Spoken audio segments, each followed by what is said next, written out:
twagira tuganire ku bijyanye na teme y'uyu mwaka. Nous allons parler sur le thème de cette année. Nicyo ngewe nifuje ko twaganirako. C'est ce que moi j'ai voulu que l'on partage. Kuko uyu mwaka Imana yahaye umubyeyi wanyu aya majambo avuga umwaka wo kunaguka cyangwa se umwaka wo gusanwa. Car pour cette année, Dieu a donné à votre maman le thème de l'année de la restauration. Et c'est le même thème que nous retrouvons dans Ésaïe 61 du verset 2 au verset 4. On peut lire ces versets afin de bien les comprendre.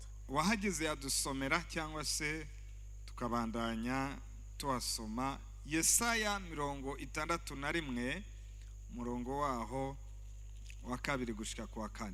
Ésaïe 61 du verset 2. Haravuga ngo menyeshe abantu umwaka wo kwemererwamo n'uhoraho n'umunsi wo kwihora w'Imana yacu, ngo nirure abagandaye bose, ngo nshirireho abagandaye Isiyoni igitsibo mu gishingo cy'umunyota, ndabaye n'amavuta y'akaneza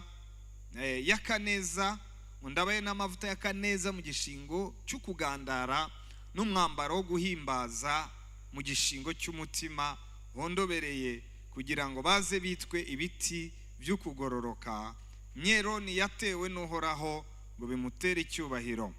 Nuko bazokubakwa ahari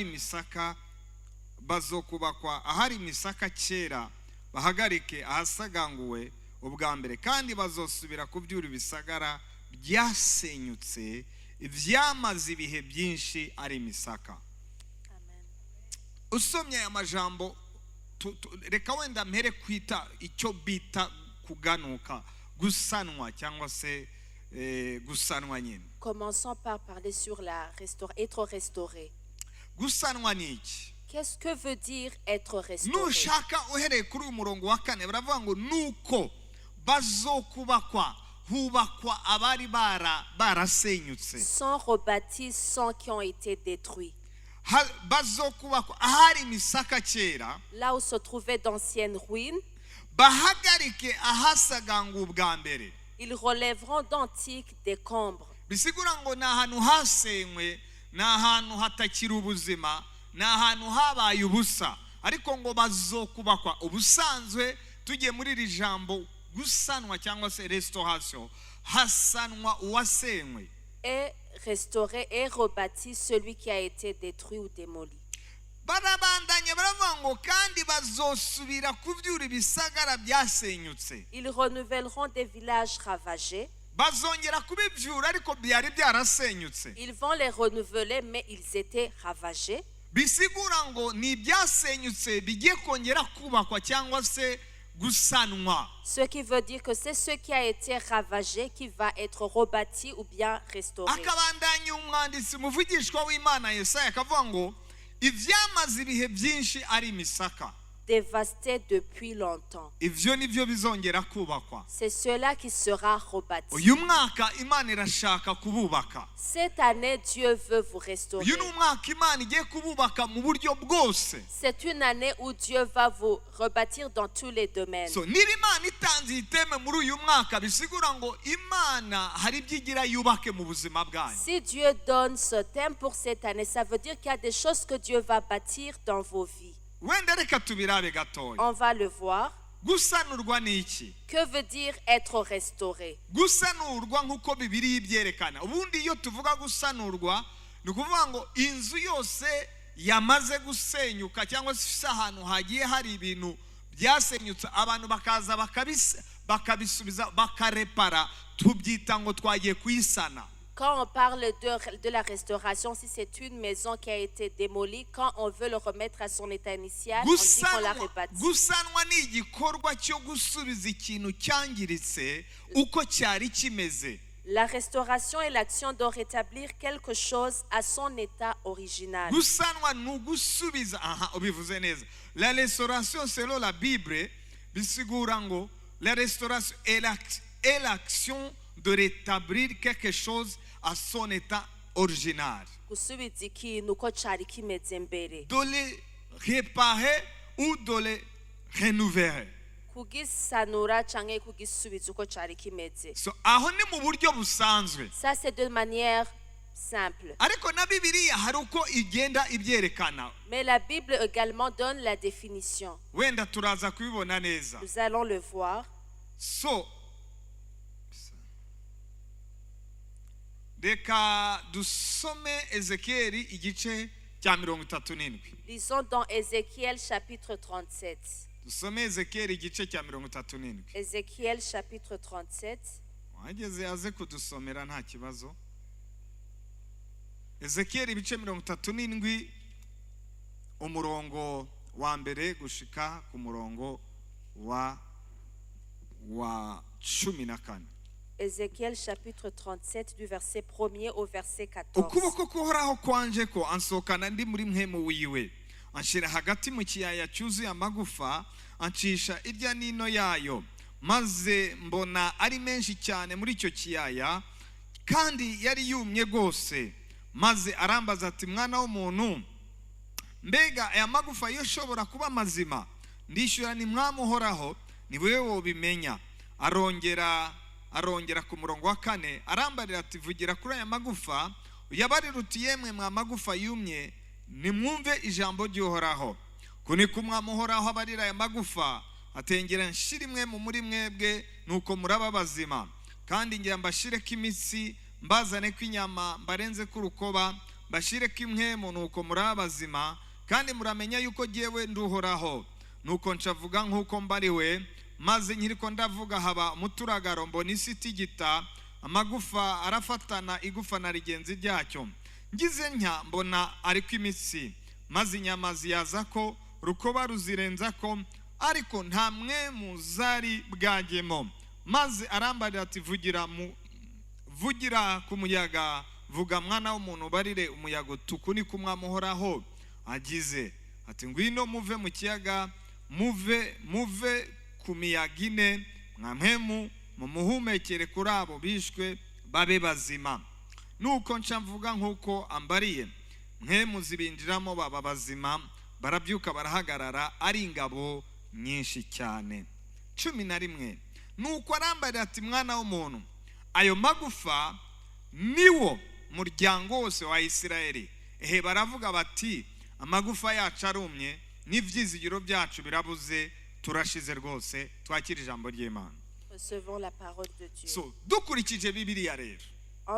Selon la Bible, la restauration est souvent associée à l'idée de retour à la situation initiale avant la chute de Rome. Ugusanurwa ni gusubira ku ntango imbere yuko umwana w'umuntu agwa mu cyaha. Nugusubira ku ntango ubwo ngira mpere ku ntango. Je vais commencer à l'origine. Elle implique la réparation des dégâts causés par le péché et la restauration de la relation entre Dieu et l'homme.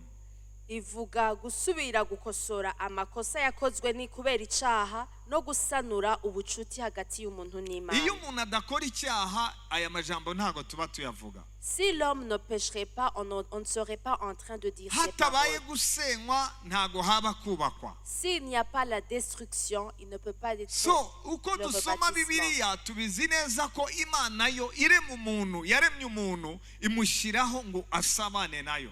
En lisant la Bible, nous savons que Dieu a créé l'homme afin qu'il soit dans l'intimité avec Dieu. Umuntu amaze kubaho Imana yamuremeye gusabana nayo kubana nayo inzoka iraza ariyo yaje mu ishusho y'umwanzi Satani. Après la création de l'homme, avec le but pour qu'il communie avec Dieu, le serpent est venu. Baraza begera wa mudamu Eva. Et il s'est approché de la femme Ève. Est-ce que réellement Dieu a dit de ne pas manger sur cet arbre?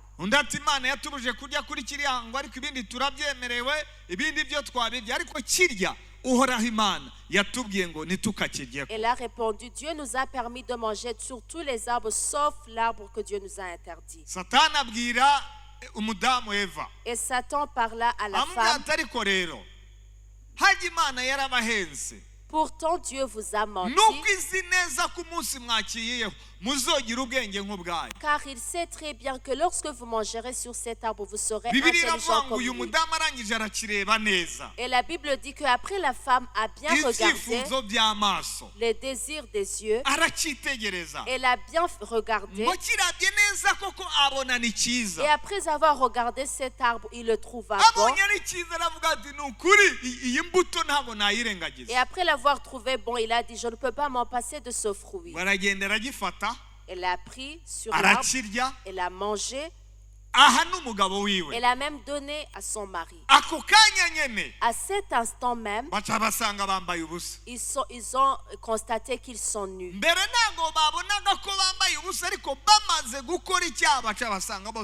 Avant, ils ne constataient pas leur nudité, mais après avoir péché, ils ont réalisé qu'ils étaient nus. Ils ont eu peur. Ils ont commencé à chercher de se couvrir. Ils ont cherché de se couvrir tout en sachant qu'ils ont fait quelque chose qui n'était pas permis. Et Dieu les a visités. Il leur a demandé, qu'est-ce que vous avez fait? L'homme a répondu, c'est la femme que tu m'as donnée. C'est Adam qui a dit, c'est la femme que tu m'as donnée. Et la femme a répondu, c'est le serpent qui m'a menti. Et Dieu leur a dit, puisque vous avez fait cela, il a commencé par maudire le serpent. Il a dit au serpent, dès aujourd'hui tu vas marcher sur ton ventre. Et la personne que tu as menti, elle va écraser ta tête. Et toi-même, serpent, cet homme, tu vas lui briser le mordre le talon. Et le péché est entré ainsi. Et l'intimité entre l'homme et Dieu a été finie. Après que cette intimité est partie, l'homme a été séparé de Dieu. Romains chapitre 3 verset 23. La Bible dit que tous sans péché ont été privés de la gloire de Dieu. Et cela commence à l'origine. La gloire de Dieu avant que le péché ait commis. La gloire de Dieu avant que l'homme ait commis le péché. La gloire de Dieu était au milieu d'eux. Mais lorsque le péché a été commis, tel que Paul le dit en Rome, tous ont commis le péché, ont été privés de la gloire de Dieu. Ils ont été séparés de la gloire de Dieu.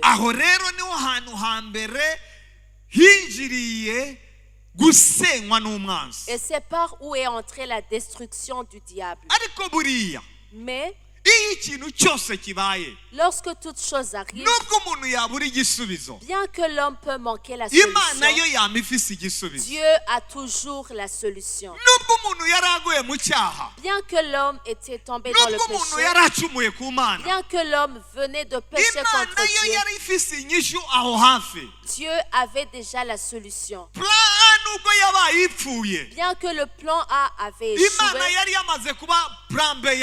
Dieu avait déjà préparé son plan B. Car son deuxième plan disait, la dame que vous utilisez en faisant le péché, c'est elle-même qui enfantera. Et celui qu'elle enfantera, c'est celui-là même qui viendra pour racheter le monde. Bien que le péché ait été commis par Ève, Dieu a préféré utiliser Marie afin qu'il enfante pour nous un sauveur. Et c'est celui-même qui devrait ramener la gloire que l'homme avait perdue. Il devait restaurer l'intimité avec Dieu que l'homme avait perdu. C'est là où cela est commencé. Et Satan a eu l'accès aux hommes. Il a commencé à les détruire. Il a commencé à les détruire. Il les a détruits. Le péché a détruit l'homme. S'il y a quelque chose qui détruit l'homme, c'est le péché. Les péchés détruisent bien l'homme.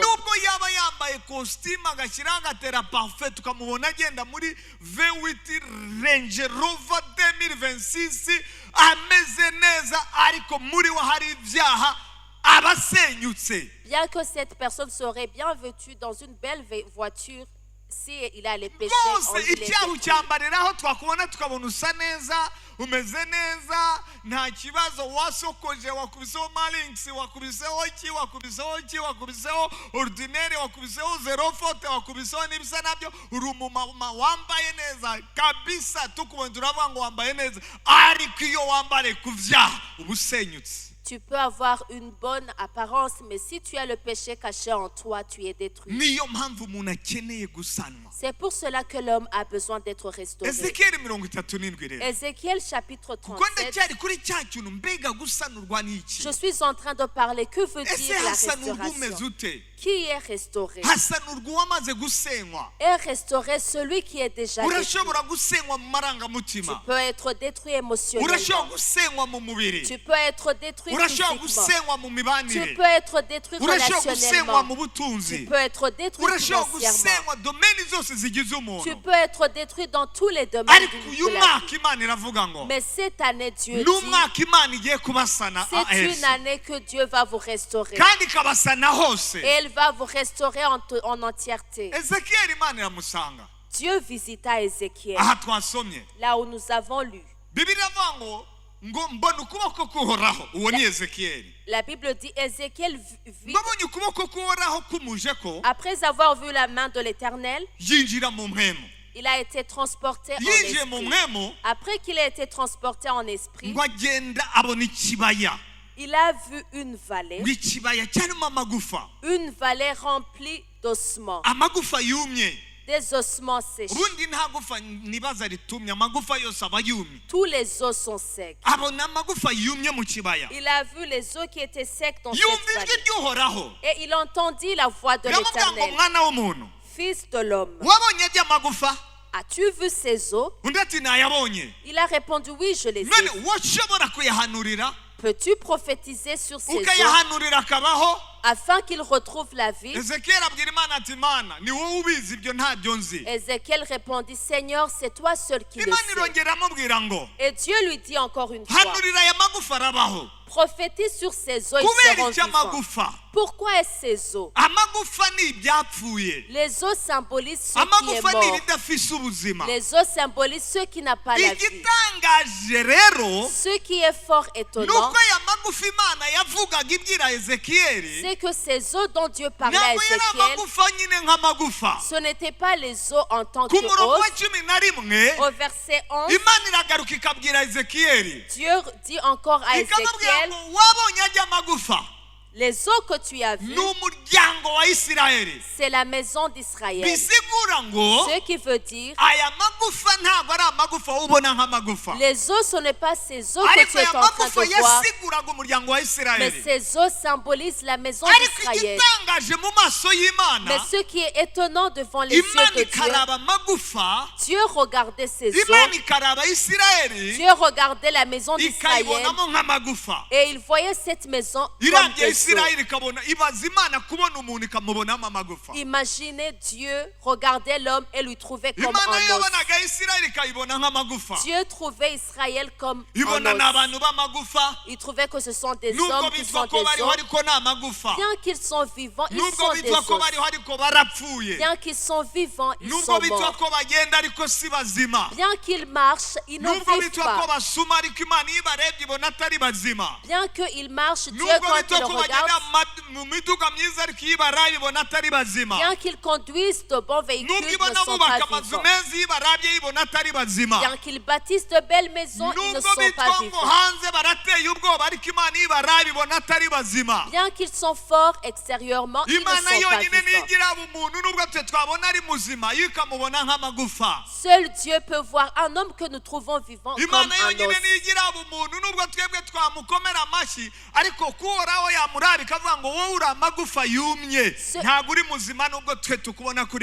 Seul Dieu peut voir une personne à qui on acclame, lui il trouve comme un os.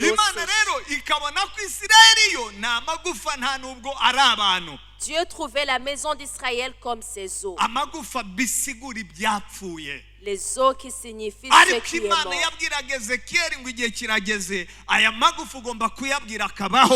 Mais Dieu disait, il est temps que ces os retrouvent la vie. Et Dieu parla à Ézéchiel, prophétise, parle une parole sur ces os. Il commença à parler.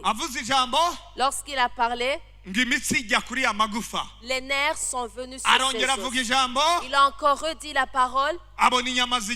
La chair est venue couvrir ses os.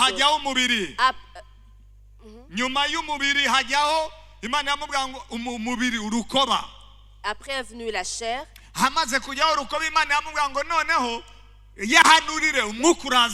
Prophétise afin que l'esprit vienne dans ses os. C'est ainsi que se fait la procédure de la restauration. C'était des os. Est venus les nerfs. Et puis la chair. La chair.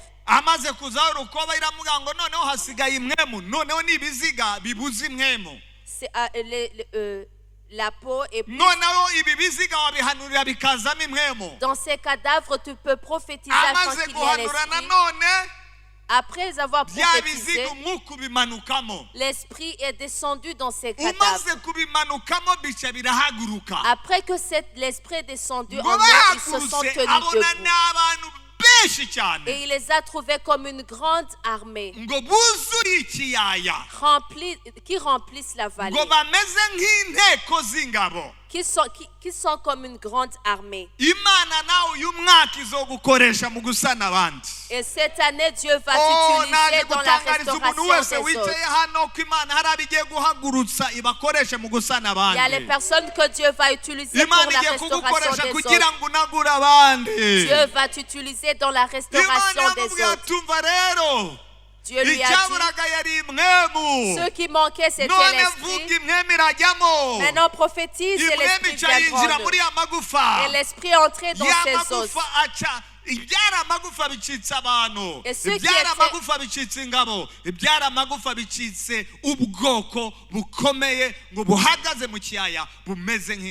qui était des os est devenu une grande armée qui se tient dans la vallée.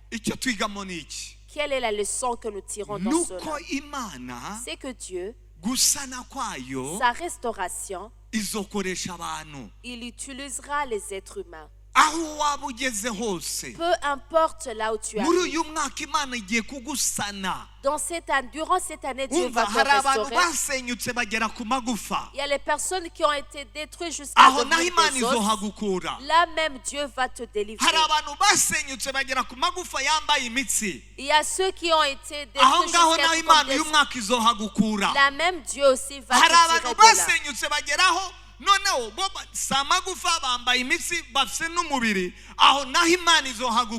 Il y a ceux qui sont comme des os avec les nerfs et la peau. Il y a les autres qui ont été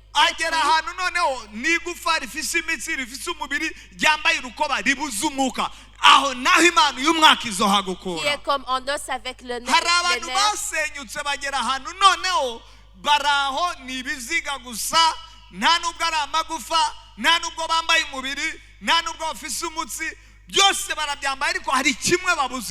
Il y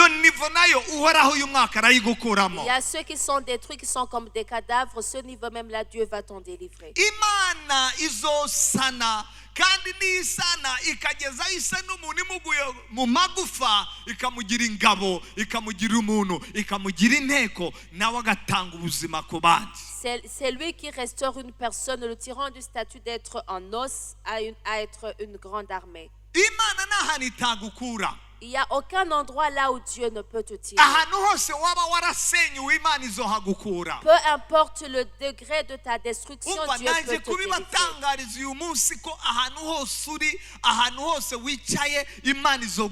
délivrer. Peu importe là où tu es, Dieu va t'en délivrer.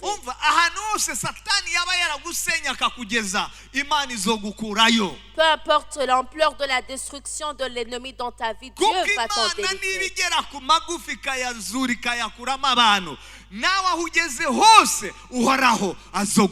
Car si Dieu peut changer les os en une grande armée, là où tu es, Dieu pourra t'en délivrer.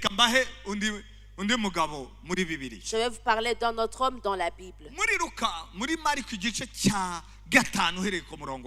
Marc chapitre 5 à partir du verset 1er. Dieu restaure. Et il restaure ce qui est détruit. Peu importe le degré de la destruction. Même ceux qui se trouvent dans le tombeau, Dieu l'en délivre. Je vous ferai sortir de vos tombeaux. Je ferai sortir de vos tombeaux. C'est moi l'Éternel qui le dit. Peu importe le tombeau là où tu te trouves, peu importe le tombeau où se trouve tes choses, cette année Dieu va les ressusciter. Dieu n'est pas. Dieu ne craint pas l'ampleur de tes ossements. Peu importe là où tu es, Dieu pourra t'en délivrer. Marc chapitre 5. Jésus est venu étant dans la barque. Il a traversé vers le bord. Lorsqu'il marchait avec ses disciples, il est venu un homme qui était dans le tombeau. Et cet homme, il a vu Jésus venir. Il était avec ses disciples. Et ce bord était près du sépulcre là où se trouvait l'homme. La première chose sur cet homme, dans le sépulcre, il n'y a pas les vivants. Dans le tombeau, il y a ceux qui sont morts.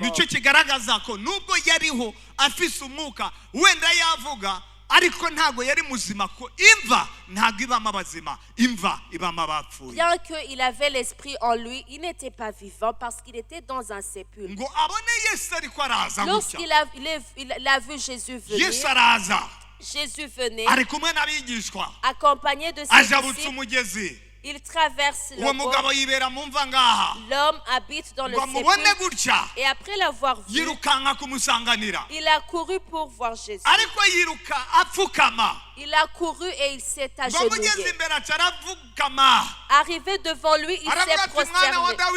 Il a dit, fils de David, aie pitié de moi. Fils de David, aie pitié de moi. Et ceux qui parlaient en lui, c'était des esprits impurs. Et Jésus les a regardés. Ils ont imploré, pitié de nous, ne nous chasse pas. Ne nous chasse pas de ce pays. Laisse-nous ici. Et Jésus a dit, je vais vous chasser.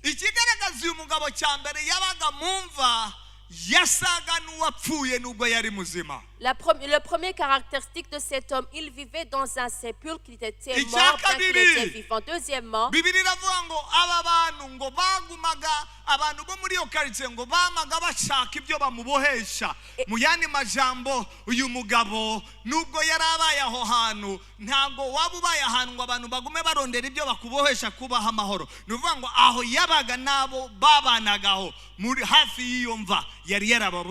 Ça veut dire que là où il était, dans son entourage, il causait la perturbation. Cet homme était en problème. Cet homme était en problème. Je ne sais pas s'il était marié. Je ne sais pas si cet homme avait les enfants. Mais il était devenu un problème.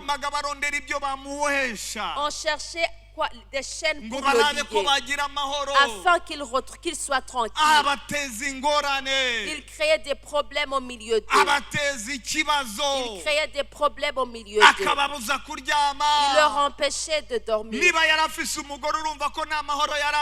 Ce qui veut dire que si la personne avait la femme,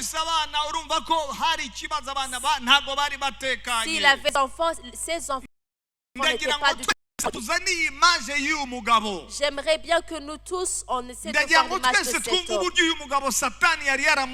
Que l'on comprenne de quelle manière cet homme était détruit par le diable.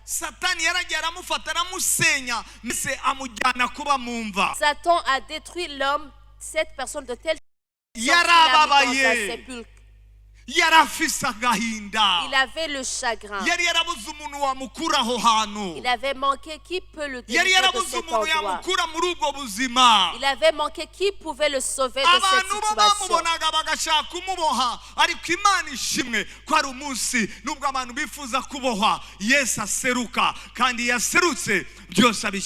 Gloire à Dieu que même si les gens pourraient chercher à te lier, mais lorsque Jésus vient, tu ne sais pas les années que cette personne a passé dans cet endroit. Tu ne sais pas combien d'années il était.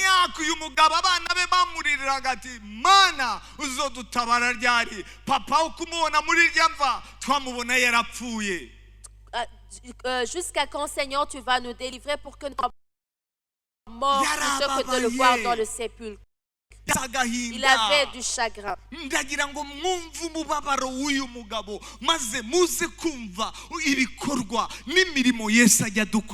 que vous imaginez la douleur que cet homme avait afin de bien comprendre les œuvres de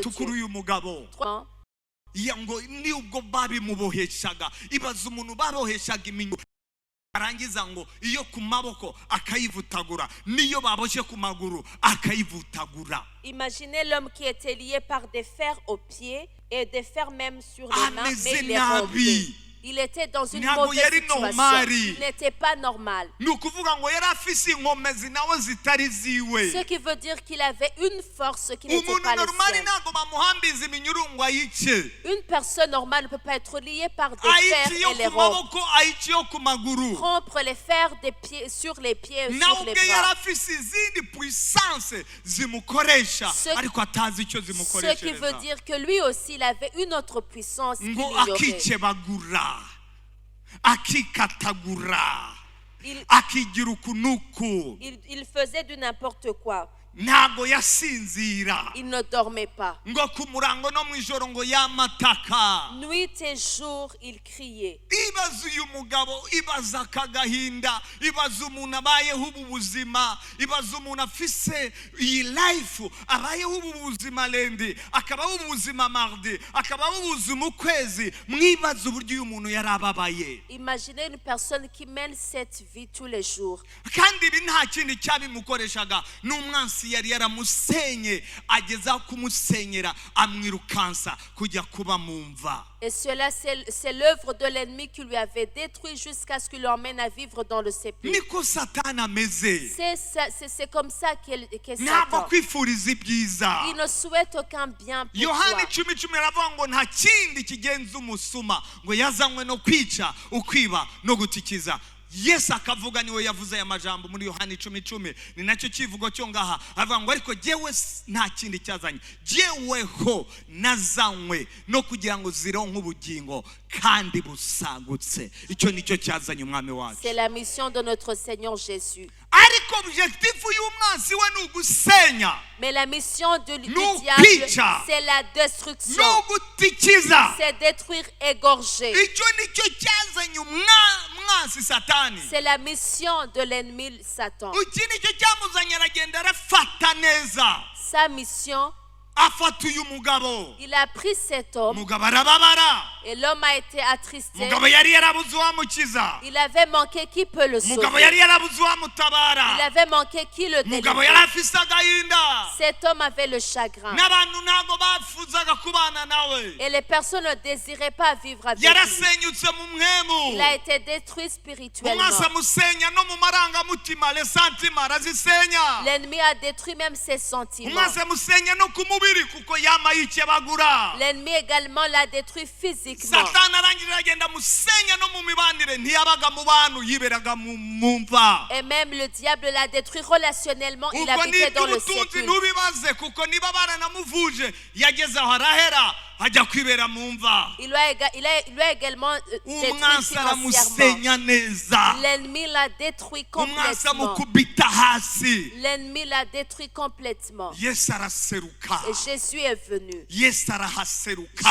Jésus est venu. ngo ahagere, Arrivé dans cet ngo endroit, ahahagarare. lorsqu'il s'est tenu là-bas, Ikibazo imyaka uyu mugabo yari amaranye uburwayi, aba badayimoni, icyo gihe iherezo ryabyo ryari rigeze. et ce jour, c'était la fin des problèmes que cet homme avait. Akivuga gutyo ngo ngirira ikigongwe, Lorsqu'il disait « Aie pitié de moi », Yesu aramubwira ngo Jésus lui a répondu umva mwana wa Dawidi, « Écoute, fils de David, igihe cyawe ni iki ngiki, ton temps est igihe celui-ci, cyo kunagurwa kwawe ni iki ton ngiki. temps de la restauration est celui-ci. Ntacyo bitwaye igihe umwansi yagusenyeye, Peu importe le temps que le diable a ntacyo pris pour bitwaye te imyaka détruire, umwansi yagusenyeye, peu importe les années de ntacyo ta bitwaye destruction, ibihe umwansi yasenye ibyawe, peu importe les saisons détruites par le ariko diable, ndiyiziye mais je suis venu kandi nje kongera kukubaka, et je suis venu pour te kandi uzoba rebâtir wubakitse.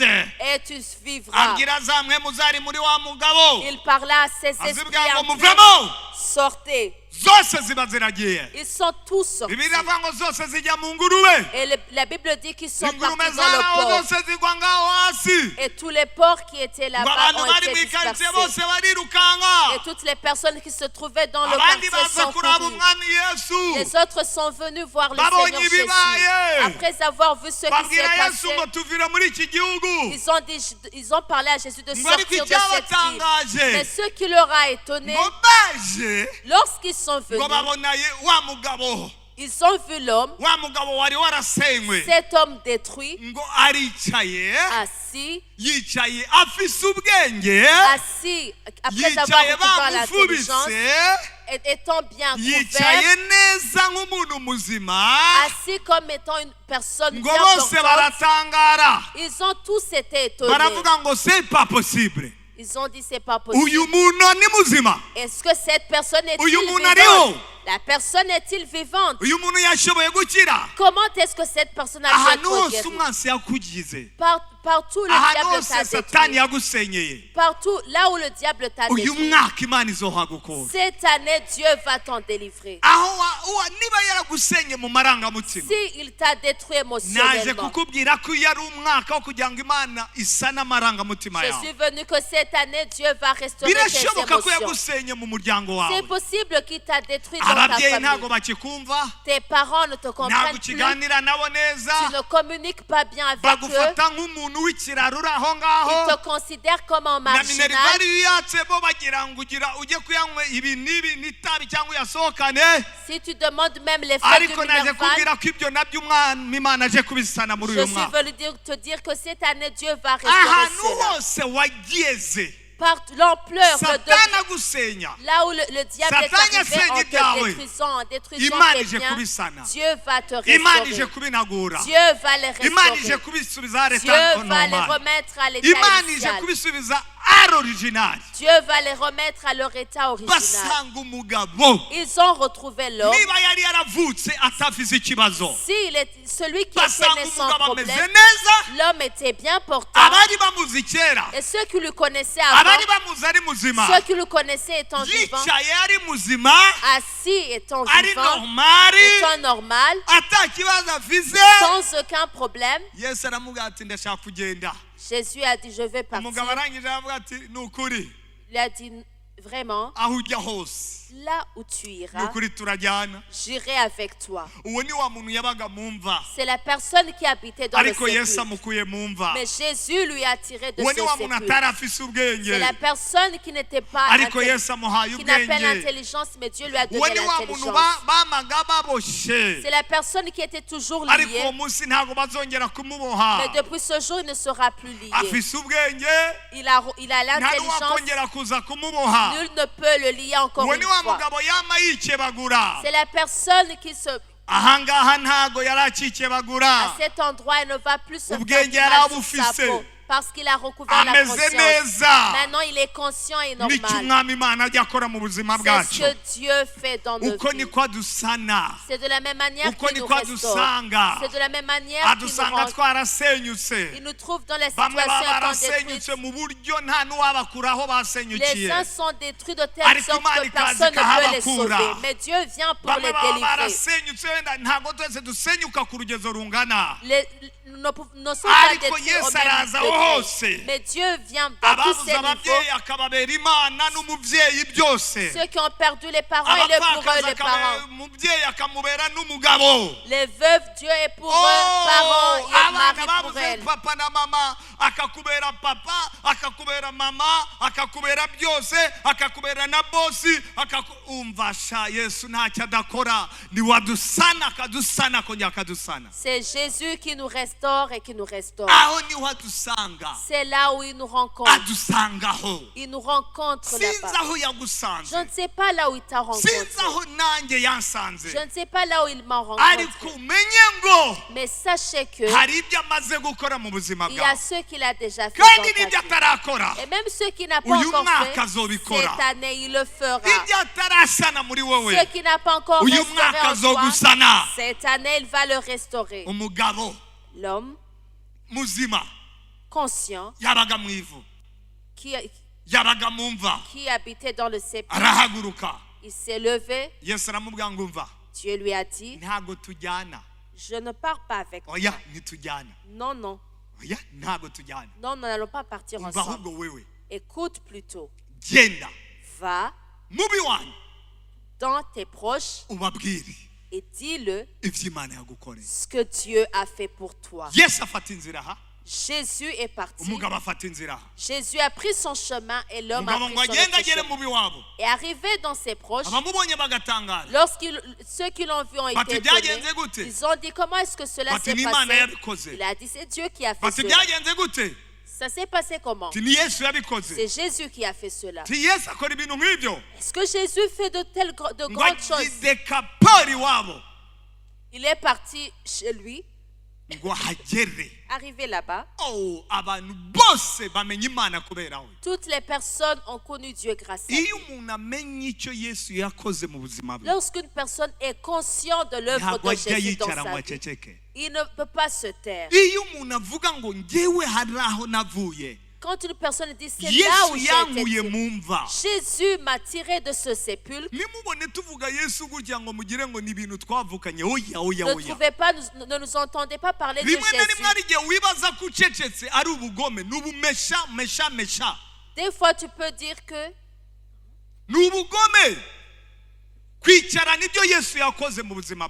se taire alors qu'il y a les œuvres que Dieu a fait en toi.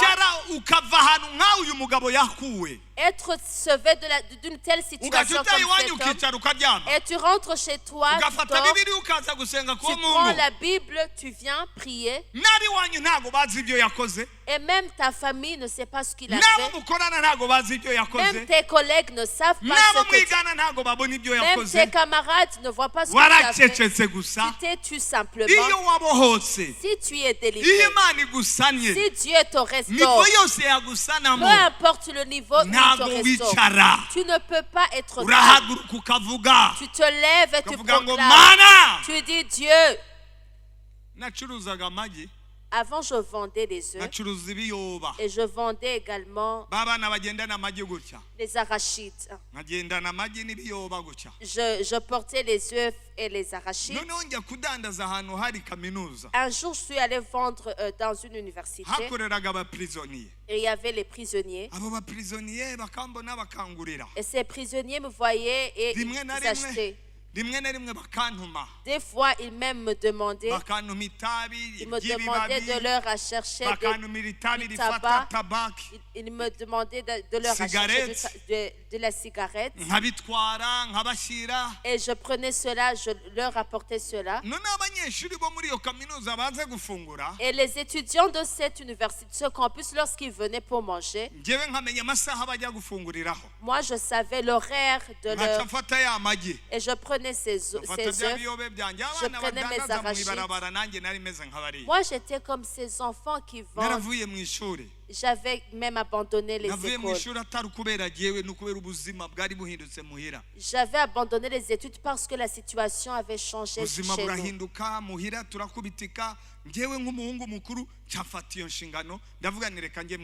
Et moi, en tant que fils aîné à la maison, puisque la situation n'était pas bonne, j'ai pris la décision. Et à cette université,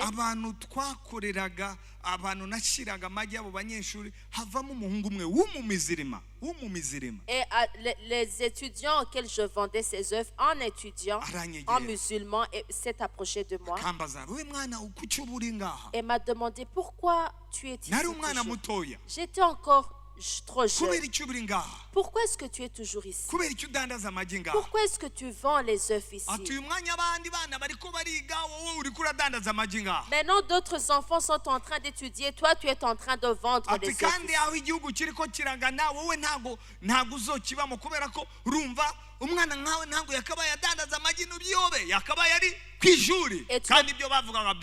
Et tu ne pourras pas vivre dans ce pays parce que un enfant comme toi maintenant, il est en train d'étudier, non pas en train de vendre les œufs. Un jeune musulman m'a dit, il m'a dit, moi je veux vraiment que tu t'en sortes de cette situation. J'ai dit, je ne peux pas abandonner cela parce que c'est grâce à cela que nous vivons. Je ne peux pas abandonner cela. Cela nous fait vivre. Il me regardait, il revenait, un mois, une année. Et après il m'a dit, vraiment je veux que tu abandonnes cela.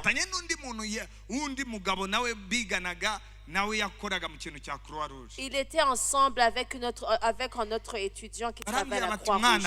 Ils m'ont dit, enfant, ça ce n'est pas la vie. Quitte cela. Viens, on va te montrer afin que tu retournes dans tes études. Et j'ai pensé, je commençais vraiment à gagner l'argent. Et selon mon âge, cet argent n'était pas petit.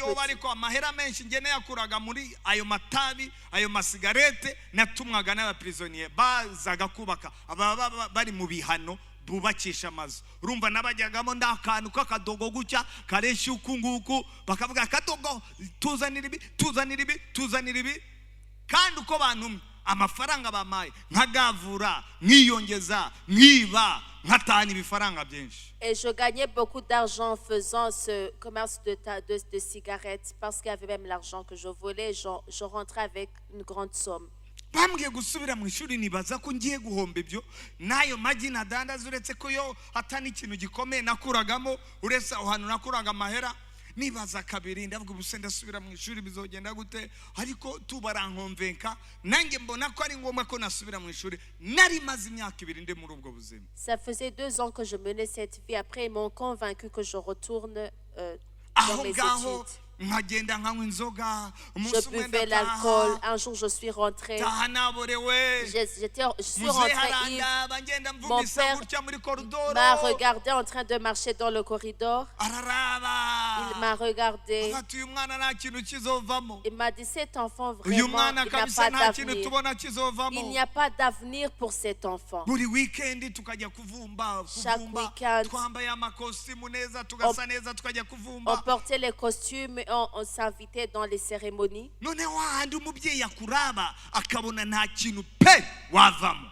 Et un parent te regardait, ne voyait pas d'avenir en toi. nta kintu uzovamo uzobimbwa nge nari mfise muka data weramwe ati wowe uzobimbwa isegereza kwibarabara kubera uko kuntu nyine babonaga ubuzima bwanjye ari futi. J'avais une marâtre qui me disait que je n'ai pas d'avenir, que je suis perdu, que je vais errer dans les rues. Mais je rends grâce à Jésus. La salle où j'allais toujours boire de l'alcool, à cause de toute cette vie,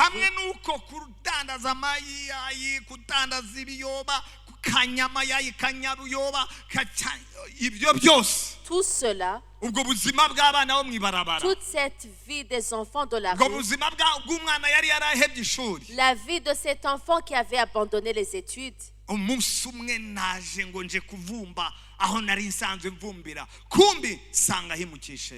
jour, je suis venu dans un endroit là où j'étais habitué de participer dans les fêtes sans invitation.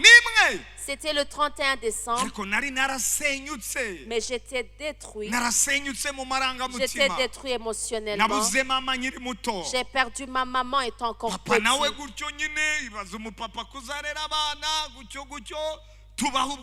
Et mon papa, lui, c'est lui seul qui éduquait les enfants.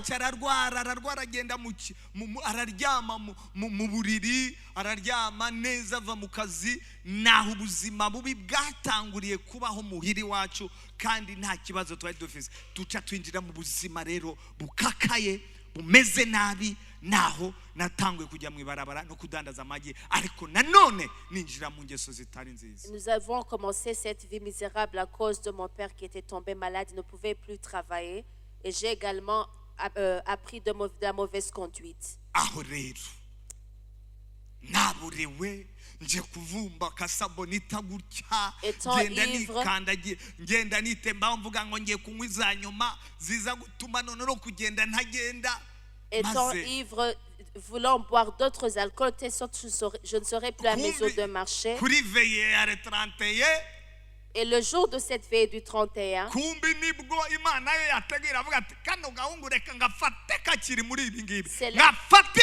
c'est là où Dieu m'attendait afin de bien me prendre dans cette situation. Je suis venu, étant ivre, et j'ai vu la salle pleine. Il y avait un endroit où il y avait les fers à béton. Et lorsque je suis entré, on a vu une personne ivre.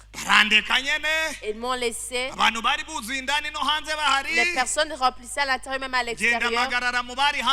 Et je me suis tenu à l'extérieur, appuyé sur quelque chose. Ils ont prêché. Plus ils prêchaient, bien que j'étais ivre, même les ivrognes, ils entendent. Il faut les prêcher. Même les ivrognes écoutent la parole. À moins que leur jour n'est pas encore arrivé. Plus ils prêchaient, plus l'alcool disparaissait. Plus ils parlaient Jésus, plus l'alcool disparaissait. Lorsqu'ils ont appelé ceux qui veulent se repentir, je suis parti me repentir. Plus je recevais Jésus, cette soif, la soif de l'alcool, est partie. Et je suis devenu vivant. J'ai aimé Dieu. J'ai passé la nuit dans cette veille. Le lendemain matin, j'ai demandé le programme de cette église. On m'a dit il y aura culte le premier. Le culte aura 7 heures. À 16 heures, j'étais assis dans l'église. Soif pour Dieu. La faim pour Dieu. J'étais détruit. Si je n'aurais pas rencontré Jésus, il est venu, il m'a restauré. Une personne sans maman, Il a été pour moi ma maman. Papa. Il a été pour moi en papa. Il m'a sauvé de cette vie. Les personnes dont les parents n'avaient plus d'espoir, ils l'ont trouvé comme étant responsable. Ils l'ont trouvé que je suis un homme aussi. Dieu l'a apprécié. Et je me suis assis au pied de mon père. J'ai été enseigné, j'ai été éduqué, j'ai été élevé. Au temps venu, on m'a envoyé ici. Je viens de passer 14 ans étant dans ce pays. Dieu m'a restauré. Dieu m'a donné une belle femme. Dieu m'a donné 2 beaux enfants. Ce n'est pas ça seulement. Je suis en train de proclamer. Je dis là où il m'a tiré. Je dis la manière dont il m'a restauré. Je dis là où il m'a trouvé. Il n'a manqué de rien faire dans ma vie. Étant encore en vie, il va m'accompagner. J'ai été restauré. Maintenant je restaure les autres. J'ai été restauré. Je restaure les autres. Je suis en train d'aider les autres. Je suis en train de restaurer les autres. Ceux qui étaient dans la vie, je ne crains pas de leur dire ce que Jésus a fait. C'est pour cela, s'il y a là où Dieu t'a sauvé, si vraiment tu dis Jésus l'a fait, il m'a tiré d'ici. Pourquoi est-ce que je vais me taire? Il m'a tiré de ce sépulcre. Pourquoi est-ce que je me tais? Il y a beaucoup qui se trouvent dans l'état où j'étais. Je dois leur en parler. Dieu, il restaure. Il restaure. Et peu importe l'ampleur de la destruction de l'ennemi, Dieu, si il peut prendre les os et les rendre une grande armée, les hommes vivants, une grande armée, toi là où tu es, tu n'es pas encore arrivé à cet état des os. Il est prêt de te tirer. Levons-nous. Reka tuzi ibiganza byawe tubyagurutse twese please munota umwe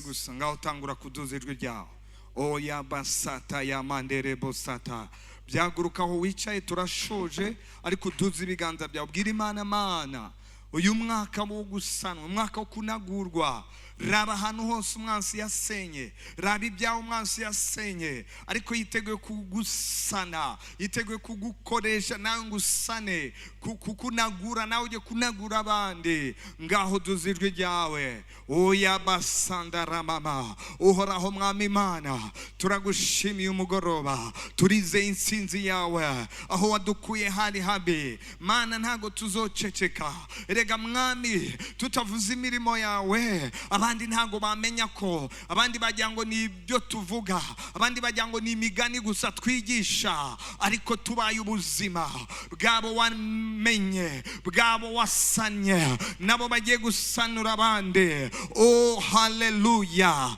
ngaho tuzijwi ryawe ubwira Imana oh ni Imana ikomeye ni Imana y'imbaraga ni Imana ikora ni Imana ihambaye oh Yesu ni muzima Yesu arasana si imigani y'abantu si imigani y'abakozi b'Imana si imigani y'abapasiteri turi ibyabo nabyo kubishingira inahe turi ibyabo nabyo kuvuga imirimo y'umwami oya basanta ya mandere bosa rakata ya mazoto korobusha rikata ya mazoto korobu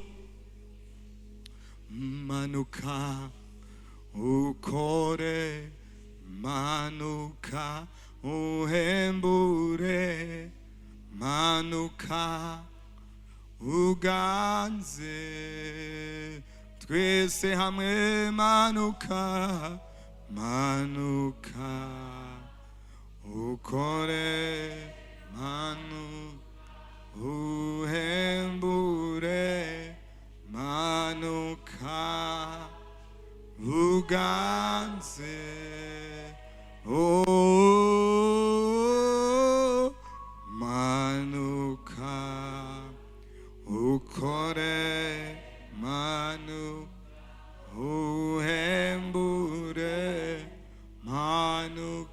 reka uhumirize ku maso yawe maze uduze ibiganza byawe. Oh, manuka, manuka, ukore, manuka, uhembure, ka, uganze. Yesu manuka, manuka, manuka, ukore, manuka, uhembure, manuka.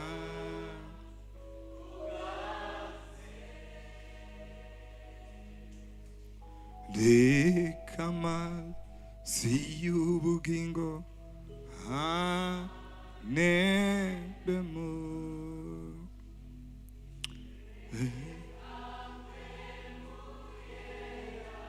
Mani waganza, oh, zama, oh, imitwaro yawe ya daemu. Tutireka amazi y'ubugingo, reka tese, yeah, oreka memuye na mariwa ka mubingoye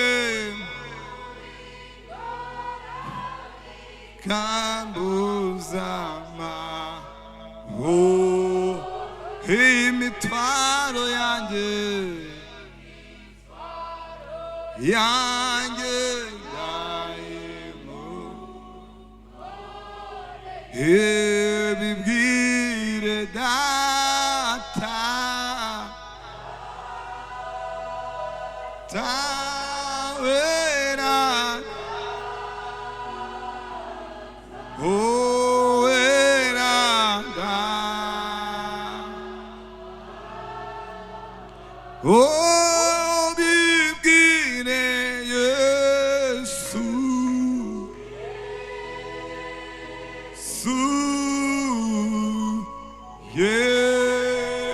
Yesu, Yesu,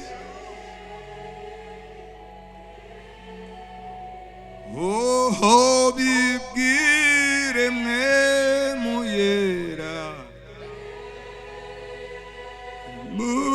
muyera,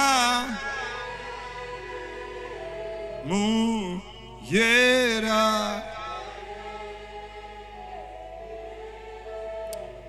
Vuga uti mwami Yesu, subiramo uti mwami Yesu, numvise ijambo ryawe, ndakiriye ugusanwa kose kose kose mu mice yose, uyu mugoroba, aya masaha, uyu munota, mwami Yesu, uko wasanye amagufa niko ugiye kunsana, uko wanaguye urya mugabo uzonagura nanjye, uranaguye nanjye, mu izina